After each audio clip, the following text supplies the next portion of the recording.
Good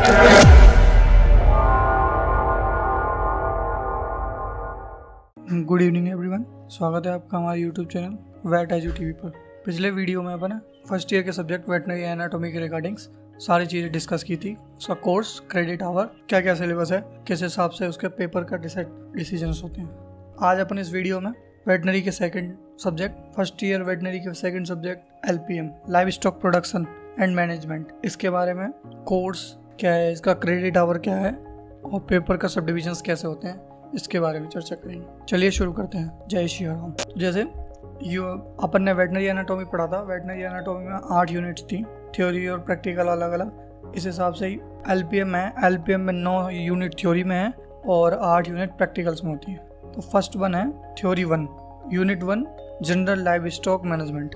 general live stock management है, इसमें अपन बिल्कुल जनरल बेसिक चीज़ें जो होती हैं उसके बारे में डिस्कस करते हैं। जैसे demographic distribution of livestock and role in Indian economic. ये है डेमोग्राफिक डिस्ट्रीब्यूशन क्या होता है और LPM का रोल क्या है इंडियन इकोनॉमी में, इसके बारे में डिस्कस करते हैं। दूसरा है problem and prospect of live stock industry in India. Problems क्या क्या आती हैं डेयरी में, लाइव स्टॉक्स में, ये चीज़ें डिस्कस करेंगे।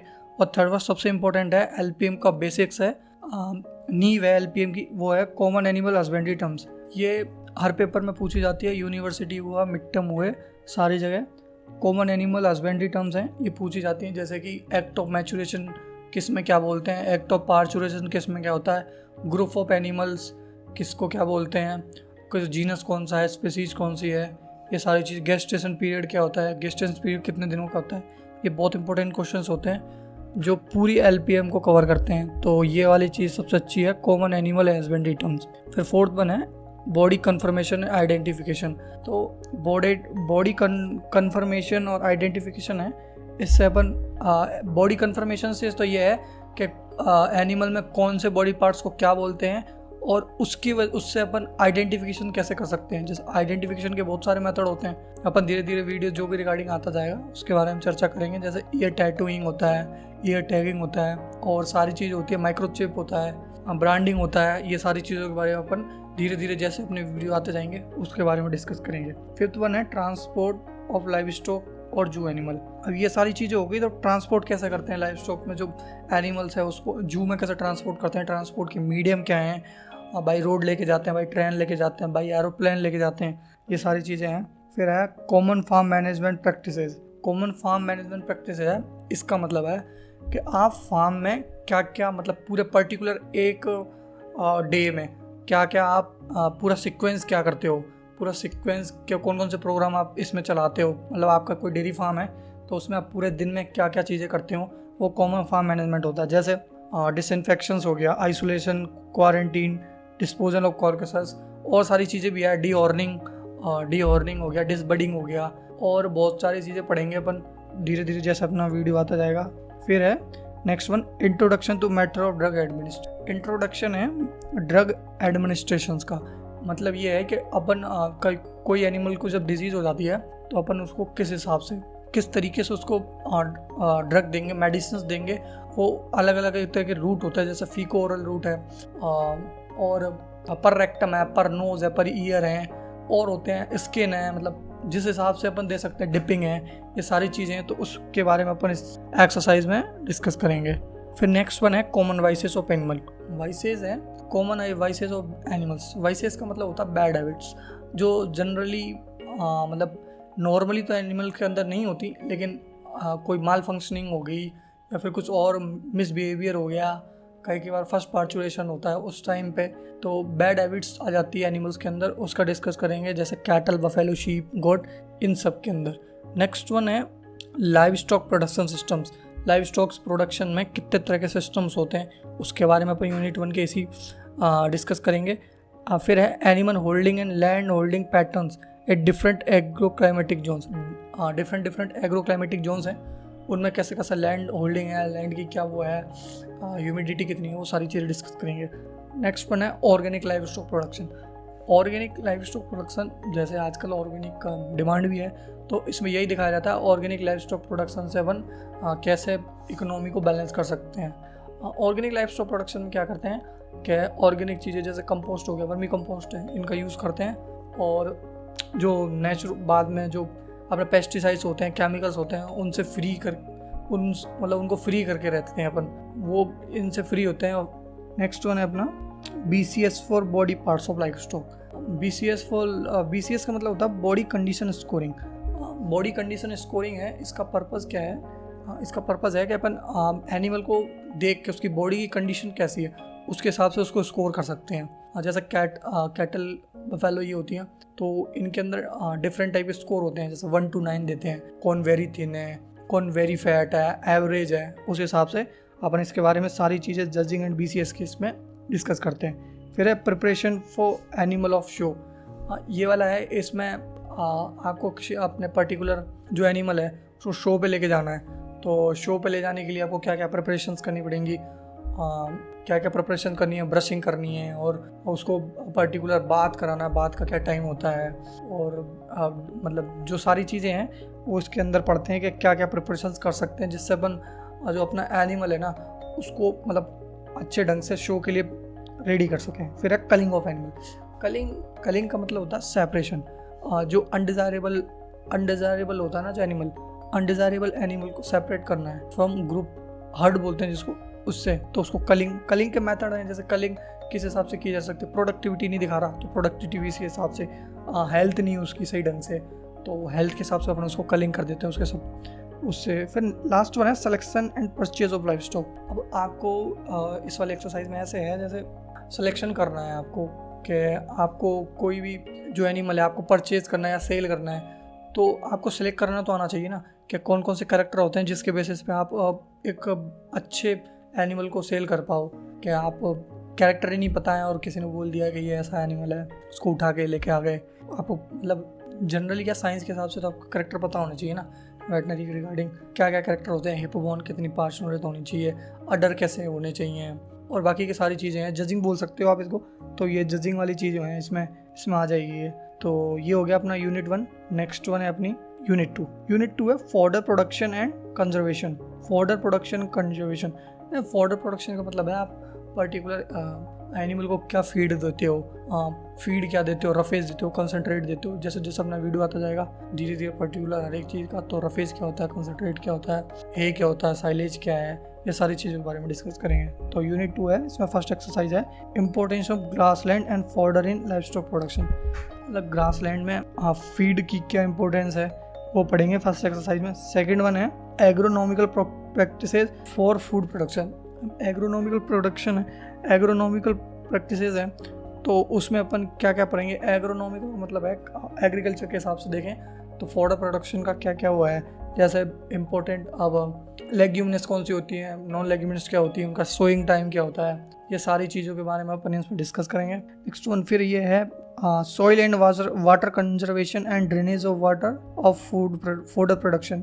सॉइल और वाटर कंजर्वेशन, अब इसमें यह है कि अपन को सॉइल का कंजर्वेशन क्यों करना चाहिए, वाटर कंजर्वेशन क्यों करना चाहिए, और मतलब क्या इसके क्या पर्पज़ हैं, क्यों करना चाहिए, ये सारी चीज़ें हैं। फिर है fodder production in small life stock units.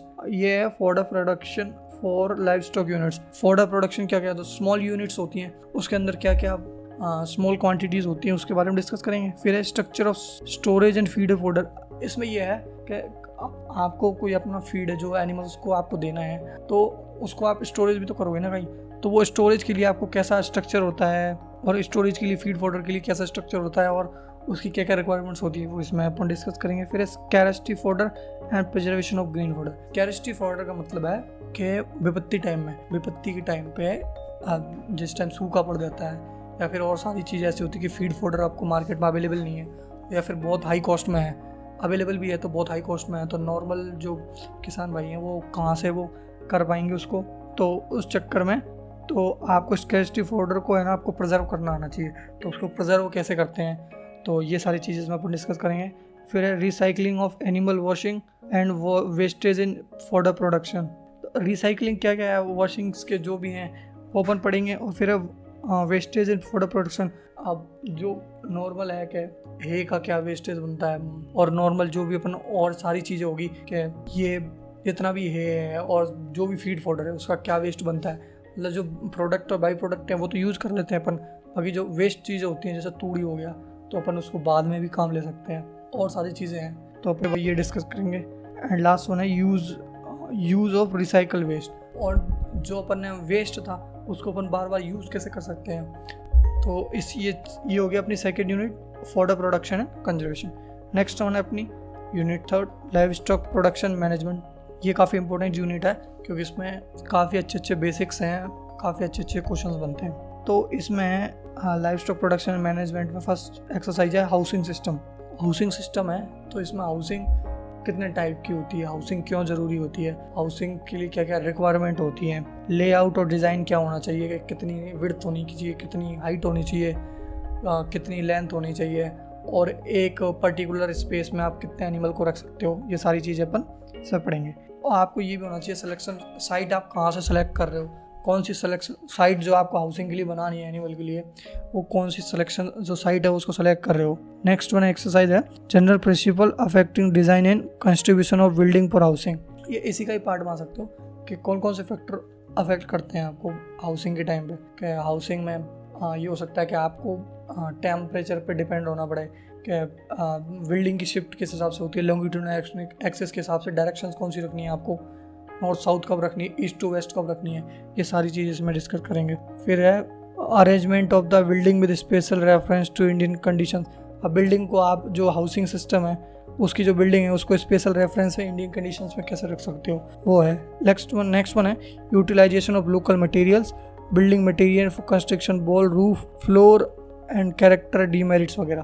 तो ये है कि आप हाउसिंग सिस्टम यूज़ कर रहे हो, हाउसिंग सिस्टम के अंदर आप वॉल कैसे बनाओगे, इसके अंदर पर्टिकुलर यही चीज़ है कि आप वॉल कैसे बना रहे हो, रूफ कैसे बनाओगे, कौन सा कंस्ट्रक्शन मटेरियल चाहिए, और फ्लोर कैसे बनाओगे, उनकी क्या कैरेक्टरिस्टिक है। क्या एल्यूमिनियम की शीट्स बना दी आपने, एल्यूमिनियम्स की आप शीट्स बना दी, उसका क्या मेरिट है, डीमेरिट है, ये सारी की सारी चीज़ें इसमें अपन पढ़ेंगे। नेक्स्ट वन है सबसे इम्पोर्टेंट, जैसे यूनिट 1 में था जनरल टर्म्स थी, जनरल टर्मिनोलॉजी थी एलपीएम की, उसी हिसाब से यूनिट 3 की सबसे इंपॉर्टेंट चीज़ मेरे को ऐसा लगता है वो है ब्रीड्स। ब्रीड्स बहुत इंपॉर्टेंट होती हैं क्योंकि ब्रीड्स ऐसा नहीं है कि सिर्फ फर्स्ट ईयर में ही काम आती हैं, ब्रीड्स फिर पर्टिकुलर पूरे जितनी भी आपकी डिग्री होगी, डिग्री के बाद भी इवन बहुत काम आएगी। ब्रीड बहुत इंपॉर्टेंट होती है, जिससे ब्रीड से ही आप पर्टिकुलर ब्रीड का ये फ़ायदा होता है। अब ब्रीड अगर आप पहचान लेते हो ना, तो कई स्पेसिफिक मेडिसिन होती हैं जो ब्रीड के स्पेसिफिक ब्रीड पे लगती हैं, स्पेसिफिक ब्रीड पे ही काम करती हैं। और है कि जैसे ब्रीड्स आपको एक्सटर्नल में भी पूछ सकते हैं, प्रैक्टिकल में भी पूछ सकते हैं, और आप वेटनरी डॉक्टर हो तो आपको कम से कम ये सारी चीज़ें तो बहुत अच्छे ढंग से आनी चाहिए। इसलिए मेरे को ऐसा लगता है ब्रीड्स सबसे इंपॉर्टेंट है। तो इस वाले एक्सरसाइज में अपन पढ़ेंगे breeds of cattle and buffalo and descriptions of important breeds, exotic breeds कौन सी है, मिल्च ब्रीड्स कौन सी होती हैं, ये सारी चीज़ें पढ़ेंगे। फिर नेक्स्ट वन है इकोनॉमिक ट्रेड्स। अब इकोनॉमिक ट्रेड से अपन को कैटल बफेलो से क्या क्या बेनिफिट्स होते हैं, इकोनॉमिक ट्रेड्स क्या होते हैं उनके, ये सारी चीज़ें इसमें नेक्स्ट एक्सरसाइज में पढ़ेंगे। फिर है general management of feeding practices of calf, heifer, pregnant and lactating dry bull और वर्किंग एनिमल्स। तो ये सारा लैक्टेटिंग पीरियड है ना, उसके लिए जनरल मैनेजमेंट क्या होता है, फीड प्रैक्टिसेस क्या होती है, मतलब आपका काफ है, आपकी हीफर है। हीफर क्या होता है, हीफर होता है वह यंग फीमेल काऊ जिसकी अभी तक काविंग नहीं हुई है। तो ये जैसे फर्स्ट यूनिट में अपन ने मैं बोला था कि एलपीएम की सबसे इम्पोर्टेंट चीज़ें काम करती हैं, उस हिसाब से पर्टिकुलर ये ईट है जो पूरी इमारत को काम करेगी, तो आपको ऐसी चीज़ें आनी चाहिए। जनरल मैनेजमेंट के बारे में अपन को फीडिंग प्रैक्टिसेस क्या क्या काफ को खिलाना चाहिए, प्रेगनेंसी के बाद में बुल को आप क्या दे सकते हो, कितना राशन देना चाहिए, ये सारी चीज़ें पढ़ेंगे। फिर है drought ability of buffalo and cattle. Drought ability में कैसे अपनी कैटल है बफेलो परफॉर्म करती है, वो अपन इसमें पढ़ेंगे। फिर है raising of buffalo males for meat production. जो बफेलो मेल्स हैं उनका मीट प्रोडक्शन के बारे में ये भी अपन इसमें ही पढ़ेंगे यूनिट 3 में। Routine animal farm operation and labour management, ये भी इसके अंदर ही आता है। छोटे छोटे टॉपिक हैं, इसमें ज़्यादा टाइम नहीं है। इंपॉर्टेंट जो टॉपिक है जैसे मैंने ब्रीड्स बताया था, हाउसिंग बताया था, ये बहुत अच्छे ढंग से होना चाहिए। फिर है एनिमल फार्म अकाउंट्स रिकॉर्ड्स। अब आप फार्म आपने खोल रखा है तो आपको कम से कम पर्टिकुलर उसके रिकॉर्ड्स के बारे में जानकारी तो होनी चाहिए। फिर है इसमें नेक्स्ट इंपॉर्टेंट टॉपिक मानते हो आप method of milking and precautions. Method of milking important इसलिए है कि एक्सटर्नल्स में पूछ लिया जाता है ये प्रैक्टिकल्स के टाइम पे, और वैसे भी आपको आना चाहिए क्योंकि अपन भारत भूमि में है जहाँ पे मतलब एग्रीकल्चर को बहुत अच्छा प्रमोट किया जाता है। आप शहर से हो, गांव से, उससे कोई मतलब नहीं है, लेकिन कम से कम आपको जो चीज़ आप पर्टिकुलर देखते हो कि किसी को दूध काटते हुए देख लिया, मिल्किंग करते हुए देख लिया, तो आपको ये तो पता नहीं होना चाहिए ना कि कौन सा टाइप का मेथड है, नकलिंग है, हैंड मिल्किंग है, इस हिसाब से, और उसके कौन कौन से फैक्टर अफेक्ट करते हैं क्वालिटी और क्वांटिटी को, ये भी अपन इसी में पढ़ेंगे। नेक्स्ट वन है जैसे अपने कैटल बफेलो की ब्रीड पढ़ी थी फर्स्ट, इससे पहले वाली एक्सरसाइजों में, अब अपन पढ़ेंगे शीप और गोट की। ये भी काफ़ी इंपॉर्टेंट है।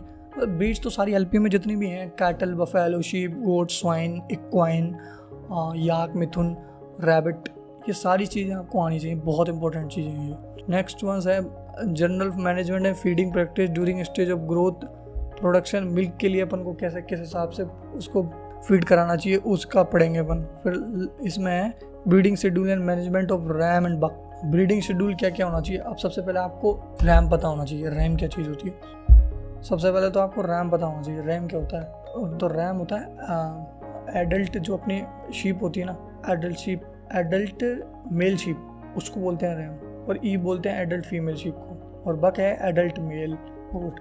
एडल्ट मेल गोट है, उसको बक बोलते हैं। तो छोटी छोटी चीज़ें हैं जो आपको पूरे एलपी में काम आएंगी। तो यही है रैम और बक क्या होता है, ये आपको यूनिट 1 में ही मिल जाएगा, तो इसलिए उसको बहुत अच्छे ढंग से पढ़ना है। लास्ट वन है यूनिट 3 का weaning and fattening of lambs and kids. अब वीनिंग का मतलब है separation, separation of young one from each mother, weaning उसको बोलते हैं। लैम्ब यंग वन होता है, उसको यंग वन शीप का होता है, उसको लैम्ब बोलते हैं, और यंग वन गोट का होता है, उसको किड बोलते हैं। तो उसकी आप वीनिंग कैसे करोगे, ये अपन लास्ट एक्सरसाइज है यूनिट 3 की, इसमें पढ़ेंगे। नेक्स्ट वन है अपनी यूनिट 4 जू एनिमल प्रोडक्शन मैनेजमेंट। यूनिट 4 जू एनिमल प्रोडक्शन मैनेजमेंट है। इसमें अपन जू एनिमल के जो प्रोडक्शंस की चीज़ें हैं, जू एनिमल क्या है, कितनी सारी चीज़ें हैं जू एनिमल के बारे में पर्टिकुलर चीज़ में पढ़ेंगे। तो चलिए शुरू कर रहे हैं। एक्सरसाइज इसकी यूनिट 4 की फर्स्ट है टैक्सोनॉमी ऑफ इम्पोर्टेंट वाइल्ड जू एनिमल्स। टैक्सोनॉमी है जैसे कौन सा किंगडम है, इस किंगडम के अंदर एनिमल किंगडम वो तो सब होता है, लेकिन और सारी चीज़ें हैं जैसे स्पीसीज कौन सी है इसकी, कौन से ऑर्डर में कौन कौन से एनिमल्स आते हैं, कौन कौन से जीनस में कौन कौन से एनिमल्स आते हैं, ये सारी चीज़ें बहुत इंपॉर्टेंट है। ये भी status and conservation practice of wild life animal, ये भी कंजर्वेशन की प्रैक्टिस है। फिर basic principle habitat and housing अब आपको जू एनिमल्स की भी पढ़नी होगी, तो ये यूनिट 4 में पढ़ेंगे। नेक्स्ट वन है size and space requirement of important wild जू एनिमल्स। इसमें साइज और स्पेस मतलब पर्टिकुलर इतने स्पेस में इतनी साइज़ का एनिमल रखा होना चाहिए, उसको अपन रिएट कर सकते हैं वहाँ पे। ये सारी चीज़ें हैं कि 200 मीटर स्क्वायर में कितने एनिमल को रखना है, 3 फुट में कितने को रखना है, क्या साइज़ है उसका, ये सारी चीज़ें पढ़ेंगे। फिर मैनेजमेंट्स कैसे होते हैं इनके, ब्रीडिंग एरियाज कौन कौन सा अपना डिफाइन करना वो होना चाहिए। अब आप जू एनिमल है तो जू एनिमल के बारे में आपको सारी चीज़ें होनी चाहिए, जैसे फीडिंग हैबिट्स क्या होती है उसकी, और फीडिंग शेड्यूल्स और कैपेटिव एनिमल्स है। कैपेटिव एनिमल्स का मतलब है जो आपने उसको रियर करके रख सका है, तो उसकी फीडिंग कैसी होनी चाहिए। फिर रीस्ट्रेन का मतलब है आप उसको जब मेडिसिन की ज़रूरत पड़ेगी या फिर कभी और कुछ चीज़ की ज़रूरत पड़ी, आपको कभी उसको कंट्रोल करना हुआ, कुछ और वैक्सीन वगैरह देनी हो तो उसको रीस्ट्रेन करना पड़ेगा आपको। रीस्ट्रेन का मतलब उसको अच्छे ढंग से पकड़ना। फिर कैप्चर, उसको हैंडलिंग करना है, हाथों से पकड़ कर रखना है उसको। फिजिकल एग्जामिनेशन के हिसाब से आप बता सकते हो कि वो डिजीज़ है, उसको डिजीज़ नहीं है, हेल्थी है या अनहेल्थी। नेक्स्ट वन है क्लासिफिकेशन ऑफ जू है कि क्लासिफिकेशन कैसे कैसे होते हैं जू के वो। फिर है मैनेजमेंट, सेंचुरीज क्या होती हैं, नेशनल पार्क क्या चीज़ है ये। फिर है act and rules related to captive animals. मतलब एक्ट्स कौन कौन से हैं जो जू एनिमल्स के लिए अपन रख सका है, जैसे 1960 में कौन सा एक्ट आया था, 1978 में कौन सा एक्ट आया था, ये सारी चीज़ें पढ़ेंगे अपन। जू एनिमल्स के लिए क्या रूल्स होने चाहिए, कितने पर्टिकुलर एक केज में कितने एनिमल होने चाहिए, ये सारी चीज़ में। फिर है लास्ट वन इसका नेशनल एंड इंटरनेशनल ऑर्गेनाइजेशन और institute interlink to captive animal role and functioning. कौन कौन से नेशनल इंस्टीट्यूट इसमें वर्क करते हैं जू एनिमल्स के लिए, जू एनिमल्स को रखने के लिए कौन कौन से इंस्टीट्यूट इंटरलिंक्ड हैं, ये सारी चीज़ें हैं। तो ये अपनी यूनिट 4 कंप्लीट होती है। नेक्स्ट वन है अपनी unit 5 animal welfare. Animal welfare का मतलब है कि आप जैसा अपने है कि एनिमल्स को ह्यूमन की तरह ट्रीट किया जाए, करते नहीं है वैसे लेकिन करना चाहिए, ये वाली यूनिट अपन को ये सिखाती है कि एनिमल वेलफेयर ह्यूमन को और एनिमल्स को ज़्यादा अंतर देखा ही नहीं जाए। ये यूनिट वाली अपनी जो एनिमल वेलफेयर है इसके अंदर यही बताया जाता है कि एनिमल्स को भी जीने का हक है, उनको जीना दिया चाहिए। तो इसमें फर्स्ट एक्सरसाइज है definitions of animal welfare and ethics. Animal welfare क्या होता है, उसकी डेफिनेशंस, इथिक्स क्या है, उसके नैतिकताएं क्या हैं, वो सारी चीज़ें। सेकंड एक्सरसाइज है human and animal welfare in relation to ecosystem and environmental factor. Human का और एनिमल वेलफेयर से क्या रोल है इकोसिस्टम से, वो पढ़ेंगे अपन। फिर इसमें role of veterinarian in animal welfare. Animal welfare में वेटनेरियन क्या कर सकता है, एनिमल वेलफेयर में उसका क्या रोल हो सकता है। एनिमल वेलफेयर का मतलब है, आप इससे समझ सकते हो कि एनिमल्स को अपन प्रोटेक्ट कर रहे हैं, उनको बढ़ावा दे रहे हैं कि आप अपनी ग्रोथ कीजिए अच्छे ढंग से। तो उसमें वेटनेरियन क्या काम कर सकता है। फिर एनिमल वेलफेयर की कौन कौन सी ऑर्गेनाइजेशंस हैं, ये animal welfare board of India है, उसके क्या रोल्स हैं ये भी पढ़ेंगे अपन। फिर है फंक्शन एंड करंट स्टेटस क्या है, रूल्स रेगुलेशंस क्या होते हैं, रोल ऑफ लॉ कौन से हैं एनिमल वेलफेयर के लिए, कौन कौन से लॉ बनाए गए हैं, नियम कौन से हैं वो। फिर सबसे इम्पोर्टेंट है इसमें prevention and cruelty to animal, PCA act 1960। ये इससे क्वेश्चन आता है तो इसको बहुत अच्छे ढंग से करना होगा। सबसे इम्पोर्टेंट टॉपिक है prevention and cruelty to animals. Fill in the blanks में खूब बार पूछा हुआ क्वेश्चन है कि प्रिवेंशन एंड क्रुएल्टी एक्ट कब एंडमेंट हुआ था, सारी चीज़ें। फिर है रोल एंड फंक्शनिंग कमेटी, जो CPCSE है, committee for the purpose of control and supervising experiment in animals. इसकी भी फुल फॉर्म पूछते हैं, तो इसके क्या रोल हैं उसके बारे में पढ़ेंगे। फिर है प्रोडक्शन, वाइल्ड लाइफ एनिमल है, उसका प्रोटेक्शन कैसे कर सकते हैं अपन, कैपिटिव कैसे उसको बचा सकते हैं, प्रोटेक्शन करना है। वेलफेयर जो है परफॉर्मिंग एनिमल्स हैं उनका प्रोटेक्शन करना है। फिर है वेलफेयर ट्रांसपोर्ट के टाइम पे, जो आपने एनिमल वेलफेयर उसमें ट्रांसपोर्ट के टाइम पे आप कैसे ध्यान रख सकते हो कि जो आपका व्हीकल है उसके अंदर कितने एनिमल होने चाहिए, उससे ज़्यादा एनिमल आप रख कर लेके जा नहीं सकते। नेक्स्ट वन है animal welfare commercial livestock farming practice. Farm practice में क्या क्या रोल्स हैं इनके। फिर है protection welfare of working animals, जो वर्किंग एनिमल्स उनकी क्या प्रोटेक्शन होनी चाहिए। नेक्स्ट वन है pet and companion animal welfare, pet का और कंपेन एनिमल वेलफेयर का क्या है वो है इसमें।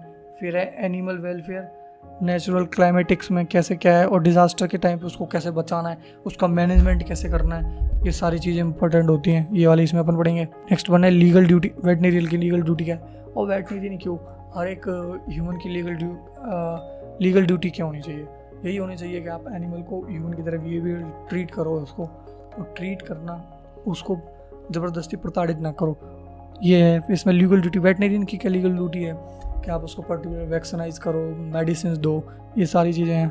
नेक्स्ट वन है common effect against animal and law related to these offences क्या हैं, provincial and central acts, animals के कौन कौन से हैं, लॉ हैं जो रिलेटेड होते हैं ऑफेंसिव पब्लिक हेल्थ से, वो वाली चीज़ें। लाइव स्टॉक का इंपॉर्टेंस क्या है, एविडेंस क्या है, लायबिलिटी इंश्योरेंस, कोड क्या है, conduct and ethics veterinarians, regulation made under the act. मतलब ये इसमें ये है कि पूरे इस यूनिट में एनिमल वेलफेयर के बारे में ही बताई गई है कि आप एनिमल को कैसे प्रोटेक्ट कर सकते हो, आप उसको उसके नंबर को कैसे बढ़ा सकते हो, और आप उसको एकदम ह्यूमन की तरह ट्रीट कर सकते हो। ये सारी चीज़ें अपन यूनिट 5 में पढ़ेंगे। यूनिट 6 और यूनिट 7 है।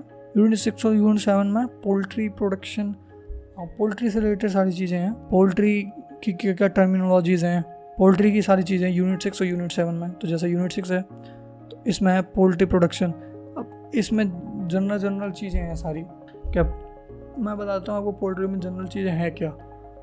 यूनिट 6 और यूनिट 7 में अपन नॉर्मली वैसे भी बिना इसके देखें तो यूनिट 6 और यूनिट 7 में जनरल होता है, टर्मिनोलॉजीज़ क्या होती हैं, पोल्ट्री में किसको, एडल्ट को क्या कहते हैं, ये सारी चीज़ें हैं। पोल्ट्री का स्टैटिक्स क्या है, कौन सी ग्रोथ है, कौन सा स्टेट है, कौन सा वर्ल्ड है जिसमें सबसे ज़्यादा पोल्ट्री एग्स प्रोड्यूस होते हैं, मीट प्रोड्यूसिंग मोस्ट कंट्री कौन सी है, most egg producing, most meet producing state कौन सा है इंडिया में, इंडिया की कौन सी पोजीशन है वर्ल्ड में, ये सारी चीज़ें। और यूनिट 1 है, यूनिट 1 जो थी ना उसके अंदर सेंसस वाली चीज़ें भी आती हैं, और सेंसस है तो सेंसस का भी काफ़ी इंपॉर्टेंट वैल्यू होती है। सेंसस से आप ये पता रख सकते हो कि पिछले सेंसस से और इन सेंसस में कितना डिफरेंस है, ग्रोथ, एनिमल मोर्टिलिटी कितनी हुई है, नेटलिटी कितनी है, कितनी उसकी ग्रोथ हुई है, कितने एनिमल कम हुए हैं, ज़्यादा हुए हैं, ये सारी चीज़ें अपन सेंसस से बता सकते हैं। और क्लासिफिकेशन है, यूनिट 6 है, इसमें क्लासिफिकेशन ऑफ पोल्ट्री।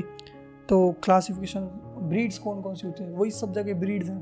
तो अमेरिकन ब्रीड्स कौन सी है, इंडियन एशियाटिक ब्रीड्स कौन सी हैं, और मेडिटेरियन कौन सी ब्रीड्स होती है, ये सारी चीज़ें अपन इसमें देखते हैं। एज स्टैंडर्ड्स वगैरह, उसकी करेक्टर एवियन स्पीसीज, ये सारी चीज़ें। फिर है ब्रूडिंग मैनेजमेंट। तो अपन जनरल टर्मिनोलॉजी में पढ़ेंगे कि ब्रूडिंग क्या चीज़ है।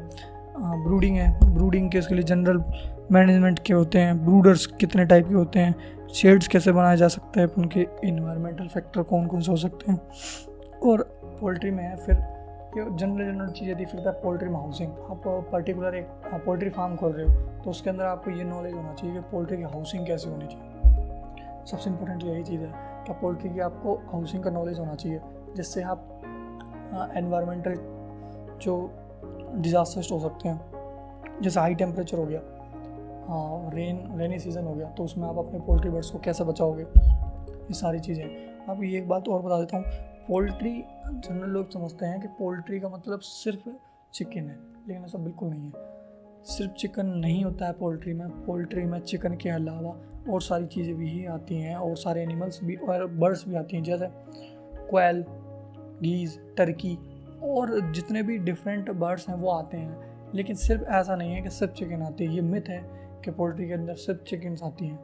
चिकन उसका प्राइमरी एनिमल है, ये बोल सकते हो, लेकिन सिर्फ चिकन पोल्ट्री के अंदर आता है, ये सही नहीं है। नेक्स्ट वन अपन इसमें यही पढ़ते हैं कि केज किस हिसाब से आपको केज रखना है, केज मैनेजमेंट में क्या क्या टाइप ऑफ डिसवर्ड। सबसे इम्पोर्टेंट होता है कि इसमें ये भी इम्पोर्टेंट है कि केज मैनेजमेंट में कौन कौन से टाइप के होते हैं। डीप लिटर सिस्टम, इस पर क्वेश्चन पूछा जाता है क्या डीप लिटर सिस्टम के क्या एडवांटेज हैं, डिसएडवांटेज क्या क्या हैं। फिर नेक्स्ट वन है मैनेजमेंट ग्रोअर लेयर्स का। अब ये टर्मिनोलॉजी में होता है कि लेयर क्या होता है, ब्रॉयलर क्या होता है, ये सारी चीज़ें इसके मैनेजमेंट पढ़ेंगे। फिर उसको फीडिंग मैनेजमेंट कैसा, न्यूट्रिशन पोल्ट्री का, ये भी इम्पोर्टेंट है कि आपको न्यूट्रिशन क्या देना है पोल्ट्री में। जो भी बर्ड्स हैं आपकी, उनको न्यूट्रिएंट्स क्या क्या टाइप होते हैं, क्लासिफिकेशन, कौन सा कार्बोहाइड्रेट है, प्रोटीन है, फैट है, वो सारी चीज़ें। फिर है रेस्ट्रिक्शन, फीडिंग कैसे करानी है, वाटर मैनेजमेंट, आप उसको वाटर देंगे, फीडिंग सिस्टम कौन कौन से होते हैं, ये भी है। सिलेक्शन, कलिंग कैसे करनी है, ब्रीडिंग स्पेसिफिक कैरेक्टर्स है उसके, सी हाइब्रिड चिकन के। पोल्ट्री का जजिंग कैसे करनी है आपको, ये आपको ये पता होना चाहिए मेल है फीमेल है। जजिंग का मतलब यही होता है, आपको स्कोर देना है उसको, आपको स्कोर देना है कि हेल्दी है या नहीं है, हेल्दी के बीच में एवरेज है क्या है, वो सारी जजिंग में आती है। फिर नेक्स्ट वन है हेल्थ केयर कॉमन। अब पोल्ट्री की नेक्स्ट है कि पोल्ट्री में डिजीज़ कौन सी होती हैं और पोल्ट्री के लिए कौन सी मेडिसिन काम आती है। ये अपना यूनिट 6 कवर होता है। फिर नेक्स्ट वन है यूनिट 7, इसमें सेम वही है पोल्ट्री का, इसमें बस हैचरी मैनेजमेंट आ जाता है कि हैचरी मैनेजमेंट क्या है, क्या चीज़ है। तो इसमें फर्स्ट एक्सरसाइज है principle incubation of hatchery managements. तो सबसे पहले तो इंक्यूबेशन क्या होता है, इसकी डेफिनेशंस पढ़ेंगे अपन। फिर इंक्यूबेशन पीरियड कितना दिन का होता है हर पर्टिकुलर स्पीसीज में, क्या सा वेरी करता है। फिर इसको इंक्यूबेशन को हैचरी क्या होता है, उसको कितने कौन कौन से फैक्टर अफेक्ट करते हैं, ये भी है इम्पोर्टेंट। फिर कैंडलिंग क्या प्रोसेस है, सेक्सिंग मेल फीमेल में कैसा डिफरेंस है, ग्रेडिंग है, पैकिंग और डिस्पोजल। जो हैचरी वेस्ट है, हैचरी में जो वेस्ट आता है उसका जो डिस्पोजल है, तो वो डिस्पोजल किस हिसाब से होता है। फिर नेक्स्ट वन है इकोनॉमिक्स ऑफ हैचरी बिजनेस। फिर है पोल्ट्री वेस्ट मैनेजमेंट क्या क्या है, पॉल्यूशन ऑफ एनवायरमेंटल इशूज़, क्या पोल्ट्री का पॉल्यूशन एनवायरमेंटल इशू से कैसे रिलेटेड है वो है। फिर है ऑर्गेनिक हिल फार्मिंग, इसके जो मैन्योर है उससे कैसे आप क्रॉप में बहुत अच्छे ढंग से यूज़ कर सकते हो क्रॉप के प्रोडक्शन में, ये है। फिर है मिक्स और इंटीग्रेटेड पोल्ट्री फार्मिंग, इंटीग्रेटेड और मिक्स फार्मिंग कैसे कर सकते हो, ये है इसमें। फिर है vertical and horizontal integration of commercial poultry production, contract farming, ये सारी चीज़ें हैं। और लास्ट में फिर मैंने जैसा कहा था कि सिर्फ चिकन ही नहीं है इसके अंदर, चिकन के अलावा डक है, गीज़ है, गिनी है, फाउल, ये सारी चीज़ें आती हैं। तो ये होता है अपन यूनिट 7 कंप्लीट। नेक्स्ट वन है यूनिट 8। यूनिट 8 में अपन लैब एनिमल, रैट और पैट एनिमल्स, इनके बारे में सारी चीज़ें स्टडी करेंगे। जैसे आप बता देता हूँ मैं कि क्या क्या है। लैब एनिमल क्या होता है, उसका केयर कैसे होती है, हाउसिंग क्या है उसकी, लैब एनिमल बोलते किसको हैं सबसे पहले तो। फिर है लैब एनिमल में आता कौन कौन है, जैसा नॉर्मल बता, लैब एनिमल में माइस आता है, रैट आता है, फिर और अदर चीज़ें जैसे हैमस्टर हो गया, गिनी पिग हो गया, और फिर लास्ट में रैबिट तो है ही है। फिर उसका जनरल फीडिंग कैसे होती है सारे जनरल लेव एनिमल्स की, कॉन्सेप्ट प्रोडक्शन क्या क्या, SPF क्या होता है, ये शॉर्ट नोट्स का अच्छा क्वेश्चन है, SPF क्या होता है, स्पेसिफिक पैथोजन फ्री, ये काफ़ी हेल्प करता है वैक्सीन के टाइम पे। फिर नेक्स्ट वन जंप फ्री चीज़, जंप फ्री लेव एनिमल्स क्या होते हैं, ये चीज़ है। फिर लास्ट वन ये इसमें है कि रैबिट। अब रैबिट के बारे में अपन सारी चीज़ पढ़ेंगे, जैसे ब्रीड्स है, कहाँ डिस्ट्रीब्यूट है, उसका सिलेक्शन क्या है, केयर मैनेजमेंट क्या है, काइंडलिंग कैसे करते हैं, आइडेंटिफिकेशन क्या है, न्यू बोर्न की कैसे केयर करनी है, फीड क्या खाता है और रैबिट प्रोडक्शन, कौन कौन सी हाउसिंग होती है उसमें। फिर उसका जो वेस्ट है, डिस्पोजल, यूटिलाइजेशन, रिसाइकलिंग वेस्ट है, वो कैसे होता है। फिर प्रिपरेशन प्रोजेक्ट फॉर माइक्रोबार्ड, ये भी है। फिर लास्ट इसमें है ये लैब और rabbit, lab animal general introduction और रैबिट खत्म हो जाता है। फिर उसके बाद में अपन पैट एनिमल्स के बारे में पढ़ते हैं। इसमें जैसे पैट एनिमल्स में dog, cat and pet birds. तो dog, cat and pet birds में क्या है कि डॉग की पर्टिकुलर ब्रीड्स पढ़ेंगे अपन, डॉग के क्या कैरेक्टर्स होते हैं, उसका फीडिंग कैसी होती है वो पढ़ेंगे। फिर कैट के बारे में भी पर्टिकुलर यही पढ़ेंगे। डॉग शो के प्रिपरेशन शो के लिए कैसे की जाती है वो पढ़ेंगे। कैनल्स क्लब, कैनल्स क्लब क्या होता है, ये बहुत इंपॉर्टेंट चीज़ है, कैनल्स क्लब क्या होता है। फिर जजमेंट के लिए इंपॉर्टेंट कैरेक्टर्स क्या हैं। और जो पैट एनिमल है डॉग, उसकी यूटिलिटी क्या है, गार्डिंग में आता है, डिफेंस में देखा होगा आपने, अपनी आर्मी होती हैं, आर्मी के साथ पेट्रोलिंग के लिए काम आता है। पैट एनिमल तो है अपन घरों में भी पालते ही हैं। स्काउटिंग में आता है। माइन जो जितने भी होते हैं टेररिस्ट होते हैं, वो माइंस वगैरह लगा जाता है तो माइंस का डिटेक्शन करता है, ट्रैकिंग करता है, गाइड करता है। हंटिंग में भी रेस होती है डॉग्स की, तो उनके बारे में भी ये आप डॉग का क्या क्या रोल है ये पढ़ेंगे भाई यूनिट 8 में। लास्ट वन यूनिट है अपनी थ्योरी की, वो है यूनिट 9। इसके बारे में इसमें पढ़ेंगे स्वाइन, इक्वाइन, कैमल, याक, मिथुन, प्रोडक्शन। तो अपनी थ्योरी की लास्ट यूनिट है। इसमें introduction, scope, swine farming country, swine का इंडिया में क्या स्कोप है, वर्ल्ड में क्या स्कोप है, इंट्रोडक्शन स्वाइन क्या है, जीनस कौन सा है, स्वाइन की ब्रीड्स कौन सी हैं, ब्रीडिंग सिस्टम टेक्निक्स कौन सी हैं, हाउसिंग क्या है स्वाइन की, पर्टिकुलर हाउसिंग अपन हर एनिमल्स की पढ़ेंगे इसमें। पूरी LPM में मैनेजमेंट डिफरेंट कैटेगरीज हैं। स्वाइन का ऑप्टिमल प्रोडक्शन कैसा हो सकता है, ब्रीडिंग मैनेजमेंट क्या है, शो क्या होता है, एडल्ट फीमेल ऑफ स्वाइन, इसको शो बोलते हैं। फैरोइंग, पिगलेट्स क्या होता है, ग्रोइंग स्टॉक्स, लैक्टेटिंग सो, उसके बारे में क्या है। फिर अपन का इसका सेकंड पार्ट है इक्वाइन। तो इक्वाइन की अपन पॉपुलेशन पढ़ेंगे, हॉर्स डंकी ये पढ़ेंगे, कलर्स कौन सा होता है, ब्रीड्स कौन सी होती है इक्वाइन की वो पढ़ेंगे। हॉर्स की डेंटिशन, जैसा मैंने पहले बताया था, काफ़ी इंपॉर्टेंट होता है यूनिट 1 में डेंटिशन। एनाटॉमी में भी अपन ने बोला था कि डेंटिशन है, और LPM में डेंटिशन पर्टिकुलर एक टॉपिक है, तो अपन डेंटिशन LPM में काफ़ी अच्छे ढंग से पढ़ते हैं। फिर है केयर रूटीन मैनेजमेंट इक्वाइंस की, ग्रूम कैसे करते हैं, सेडिंग, एक्सरसाइज ये वगैरह। फिर जैसा अपने कैटल, बफेलो, शीप, गोट वाइसेस पढ़ी थी, हॉर्सेस में क्या बैड हैबिट्स या वाइसेस होती हैं वो पढ़ेंगे। Feeding routine, horse donkey, mules, उनके क्या फीडिंग रूटीन है वो पढ़ेंगे। फिर केयर स्टालियन, स्टालियन क्या होता है, एडल्ट हॉर्स है, एडल्ट मेल हॉर्स, उसको स्टालियन बोलते हैं। फिर हॉर्स में मीटिंग कैसे होती है ये पढ़ेंगे। फॉलिंग, यंग वन होता है उसको फॉल बोलते हैं इक्वाइन में। फिर ब्रीडिंग म्यूल्स क्या है, उनके जो रेसेस हॉर्स हैं, सबसे ज़्यादा आपको ये चीज़ पता होगी कि हॉर्स की वैल्यू रेस की हिसाब से सब बहुत इम्पोर्टेंट होती है। रेसिंग हॉर्स होते हैं वो बहुत महंगे बिकते हैं। फिर शो के लिए कैसे करना है, डॉपिंग एंड डिटेक्शंस, डॉपिंग के बचाना है उसको, कॉलिक एंड प्रिवेंशंस। फिर है कॉमन ब्रीड्स, कैमल की कौन कौन सी ब्रीड्स होती हैं, उसका यूटिलिटी क्या है, थर्ड पार्टी है, पेक्योरिटी क्या है कैमल्स की फीडिंग क्या है, रूटीन सिस्टम्स क्या है, और वाइसेस कैमल्स की ब्रीडिंग कैसे होती है, प्रेगनेंसी क्या है कैसे होती है, और पॉपुलेशंस कितनी है कैमल की, ये सारे इसका स्टैटिक्स डाटा है वो पढ़ेंगे। फिर लास्ट वन जो इसका यूनिट 9 का पार्ट है वो है याक और मिथुन। तो याक और मिथुन की क्या है, याक की फीडिंग कैसे होती है, मिथुन की फीडिंग कैसे होती है। याक का कैटल के साथ क्रॉस कराएंगे तो क्या होगा, हाइब्रिड है मिथुन की याक्स की, उसके एडवांटेज होता है हाई एल्टीट्यूड, जैसे देखा होगा आपने पहाड़ों पर इनको खच्चरों का काफ़ी यूज़ होता है, हमारी आर्मी के लिए बहुत इंपॉर्टेंट होते हैं ये, और कई जगह पर भी ये काफ़ी बेनिफिशियल्स होते हैं, तो उसके बारे में भी देखेंगे अपन। मिल्क कंपोजिशन, मिथुनोयाक्स का क्या होता है ये भी अपन पढ़ेंगे। तो ये अपनी यूनिट 9 कवर होती है, जिससे अपनी पूरी यूनिट थ्योरी की पूरी तरह कंप्लीट हो जाती है। अब प्रैक्टिकल यूनिट्स हैं, प्रैक्टिकल यूनिट्स में सेम चीज़ वही है कि अपन इसमें प्रैक्टिकल्स में पढ़ेंगे जनरल लाइफ स्टॉक प्रोडक्शन है फर्स्ट यूनिट, तो उसमें सेम वही है कि इंस्टीट्यूट से आपको फार्म मैनेजमेंट कैसे करते हैं। अब आइडेंटिफिकेशन के टूल्स, जैसे अपने थ्योरी में पढ़ा था आइडेंटिफिकेशन क्या होते हैं, आइडेंटिफिकेशन कैसे करते हैं, तो उसके टूल्स कौन कौन से यूज़ होते हैं आइडेंटिफिकेशन के लिए वो पढ़ेंगे। बॉडी पॉइंट्स कौन कौन से हैं एनिमल्स के, काफ़ी इंपॉर्टेंट होता है ये भी, ये पढ़ेंगे।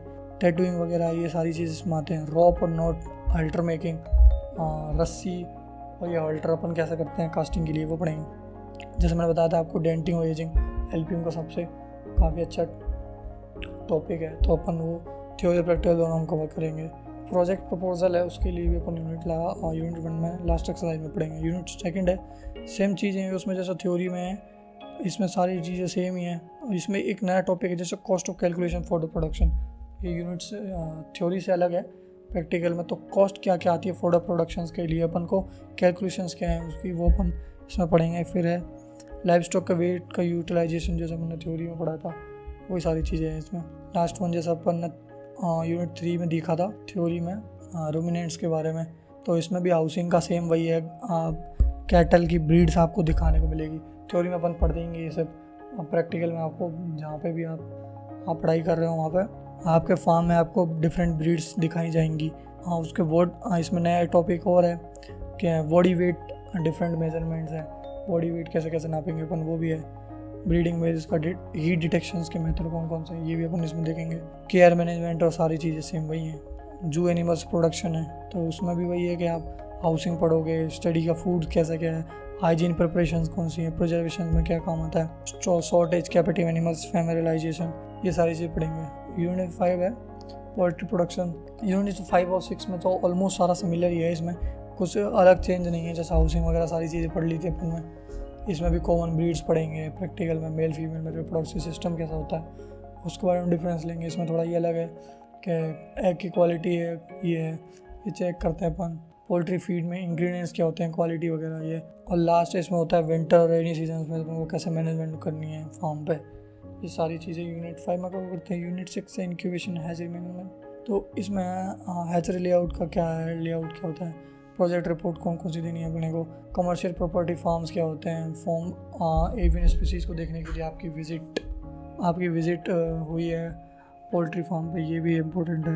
यूनिट 6 का लास्ट टॉपिक है, लास्ट है यूनिट 7 में लैब एनिमल, तो इसमें भी सारी चीज़ें वही हैं जैसे उसमें जनरल चीज़ें बताई गई थी, तो इसमें भी यही है कि आइडेंटिफिकेशन कैसे करेंगे, हैंडलिंग कैसे करोगे, आप पकड़ के देखोगे आप एनिमल्स को आपके हैंड्स में, उसका वेट करोगे, सेक्सिंग करोगे मेल है फीमेल है, वीडिंग करोगे आप उसके कैरेक्टर्स के हिसाब से, मार्किंग करोगे आइडेंटिफिकेशन की कौन कौन सी हैं, फीडिंग शेड्यूल्स क्या होता है लैब एनिमल्स का, मेंटेनेंस है ब्रीडिंग रिकॉर्ड्स लैब एनिमल्स की, प्रोफाइल एक से मेजर है वगैरह, शेयरिंग क्या होता है, रिमूवल ऑफ एयर, ये सारी चीज़ें हैं, क्लिपिंग वगैरह, फीडिंग हाउसिंग रिक्वायरमेंट्स ये रैबिट का इसमें पढ़ोगे। लास्ट में पेट एनिमल बर्ड्स हैं, ये है ब्रशिंग कैसे करते हैं एनिमल्स को, डॉग कैट्स की बाथिंग कैसे कराई जाती है, सेम चीज़ें हैं। नेल और टूथ की केयर कैसे करोगे आप, क्लिपिंग हेयर शो के लिए, पप्स की, किटन और वीनिंग इनकी कैसे, पप्स जो हैं उनकी केयर कैसे करोगे आप, किटन क्या है और वीनिंग कैसे करोगे, ये सारी यूनिट्स हम करेंगे। लास्ट यूनिट अपनी प्रैक्टिकल की वो है यूनिट 8 स्वाइन क्वाइन कैमल याक मेथड प्रोडक्शन। इसमें आप स्वाइन को हैंडलिंग करोगे, रिस्ट्रेन करोगे, एक क्वाइन कैमल के बारे में आइडेंटिफाई करोगे, केयर कैसे होती है प्रेगनेंसी में, आइसोलेशन कैसे होता है, शो और पिगलेट्स का प्रिपरेशन क्या है स्वाइन इक्वाइन की जजिंग के लिए, रूटीन इंस्पेक्शंस क्या होते हैं, tooth care, vaccine schedule, horse riding, walking, trotting, cantering, galloping और लेआउट प्लानिंग क्या है। तो ये अपनी पूरी तरह देखा जाए तो यूनिट कंप्लीट होती है अपनी थ्योरी और प्रैक्टिकल्स के हिसाब से। और जैसा अपन ने फर्स्ट वीडियो में देखा था जो यूनिट LPM है ना, जैसे एनाटॉमी है उसमें क्रेडिट आवर पर्टिकुलर कितना था 4+3 था, एक वीक में आपकी थ्योरी और प्रैक्टिकल कितनी क्लास आती हैं वो था। तो LPM में वो 4+2 होता है कि आपकी एक वीक में 4 थ्योरी क्लास होती हैं और 2 प्रैक्टिकल की क्लासें होती हैं, बस यही था इसमें। और इसमें एनुअल एग्जामिनेशंस के बारे में कि एनुअल एग्जामिनेशंस में पेपर्स थ्योरी का प्रैक्टिकल पेपर कैसे होता है और प्रैक्टिकल में क्या होता है। तो इसमें एनाटॉमी जैसा सेम ही है, पेपर 1 है जो उसमें यूनिट 1 से लेके 5 तक सारा कुछ आएगा, यूनिट 5 तक मतलब एनिमल वेलफेयर तक आएगा। पहले पेपर में मैक्सिमम मार्क्स 100 का होता है और उसका वेटेज जितने आपके मार्क्स आते हो वो 5 से डिवाइड हो जाएंगे। फिर यूनिट 2 में 6, 7, 8, 9 स्वाइन और इक्वाइन वाला है, वहाँ तक आएगा पोल्ट्री से लेकर, ये अपना पेपर 2 होता है। फिर है प्रैक्टिकल में जैसा आपको बताया 8 यूनिट है, एनिमल वेलफेयर वाली यूनिट नहीं है इसमें। तो पेपर 1 है प्रैक्टिकल का, उसमें पहले पेपर में 1 से लेकर 4 तक यूनिट आती हैं। जैसे थ्योरी में था 100 मार्क का, इसमें 60 मार्क्स का होता है। जितने आपके 60 में से मार्क्स आते हैं उसको 3 से डिवाइड कर दो तो वो आपका वेटेज होता है। और यूनिट सेकंड प्रैक्टिकल सेकंड है, प्रैक्टिकल सेकंड के पेपर में 5 से लेके 8 स्वाइन और इक्वाइन तक जो है वो आपके स्वाइन और इक्वाइन तक जो आपका लास्ट है वहाँ तक आता है। और 60 मार्क्स का होता है ये मैक्सिमम मार्क्स। जितने आपके 60 में से आते हैं उसको 3 से डिवाइड कर देते हैं तो आपका वेटेज ये आपके मतलब 80 मार्क्स का टोटल हो गया पेपर थ्योरी और प्रैक्टिकल मिला। बाकी क्या आपके 3 मिड टर्म्स होते हैं, जैसा मैंने आपको बताया था। अपनी पर्टिकुलर एक वीडियो आएगी कि आप मिड टर्मों में कैसा नंबर मार्क गेन कर सकते हो जिससे आपको यूसी में यूनिवर्सिटी एग्जाम्स में आपको बहुत कम प्रेशराइज होना पड़े। आपके मिड टर्म में काफ़ी अच्छे नंबर होंगे तो आपकी जीपी भी काफ़ी अच्छी मिलेगी। तो बाकी के जो 20 मार्क्स होते हैं ना थ्योरी और पेपर के जो यूनिवर्सिटी के उससे पहले मिड टर्म्स के होते हैं, तो 3 मिड टर्म्स में से आपके 2 बेस्ट होते हैं उनको काउंट किया जाता है। और जितने आपके मिड टर्म्स अच्छे होते हैं आपको यूनिवर्सिटी में उतना ही कम दिक्कत आएगी। तो दैट्स इट, आज के पूरे एलपीएम के लिए अपन का यही था। नेक्स्ट वीडियो में अपन फिजियोलॉजी के वेटनरी फिजियोलॉजी है फर्स्ट ईयर का सब्जेक्ट, उसके सिलेबस और उसकी सारी चीज़ों के बारे में डिस्कस करेंगे। Thank you.